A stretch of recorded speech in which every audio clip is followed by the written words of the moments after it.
Hello மக்களே! நம்மளோட மகாநதியில விஜய், காவேரி 2 பேருமே ஒரே கனவு. என்னத்த சொல்றது? பயங்கரமா கனவு கண்டுட்டுருக்காங்க. அது காவேரி வந்து கனவு விஜய் வந்து ஆஃபீஸில் உள்ள வந்த உடனே வந்து ஹாலுன்னுட்டு காவேரி உள்ளே வந்தோடனே எந்த மாதிரியெல்லாம் நம்ம வந்து வெல்கம் பண்ணணும், எந்த மாதிரியெல்லாம் ரிசீவ் பண்ணணும் அப்படின்னு சொல்லி அவர் வெயிட் பண்ணிகிட்ருக்காரு. அதில் பயங்கரமாக கனவு ட்ரீம் போயிட்டுருக்கு.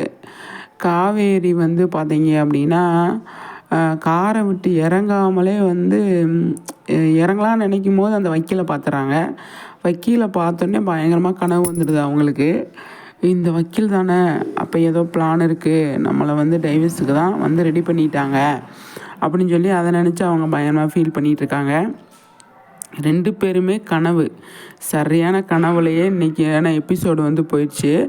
நாளைக்கு வந்து எந்த மாதிரி கொண்டு போவாங்க அப்படிங்கிறது தான். இன்றைக்கான எபிசோடில் வந்து ஃபுல் அண்ட் ஃபுல் ட்ரீம் தான். ட்ரீம் அப்படிங்கிறது நல்லா தான் போச்சு. 2 பேரும் கனவுமே நல்லா சூப்பராக வந்து எடுத்திருந்தாங்க. செம்மையாக வந்து எடுத்திருந்தாங்க அப்படின்னு தான் சொல்லணும். காவேரி இந்த அளவுக்கு ஒரு பயத்தோடு இருக்கிறாங்க அப்படின்னா என்னத்தை சொல்கிறது? தேவையில்லாதது அப்படிங்கிறது தான். வேண்டாம் காவேரி, பயப்படாதீங்க அப்படின்னு தான் சொல்கிறோம். ஆனால் வந்து அவங்களுக்கு சுச்சுவேஷன் அந்த மாதிரி அமைஞ்சிருச்சு. ஓகே, பரவாயில்ல, அதை விஜய் வந்து கண்டிப்பாக நாளைக்கு சரி பண்ணிடுவார் அப்படிங்கிறதான். கண்டிப்பாக நாளைக்கு விஜய் காவேரி கனவுலாம் வந்து நிஜமாகாது, கனவாகவே போயிடும் அப்படிங்கிறதான். நல்லாயிருக்கு, பகல் கனவு இல்லையா, அதனால் வந்து கனவு வந்து நிஜமாகாது, கவலைப்படாதீங்க காவேரி. ஓகே ஃப்ரெண்ட்ஸ், உங்கள் கருத்துக்களை ஷேர் பண்ணுங்கள். Next video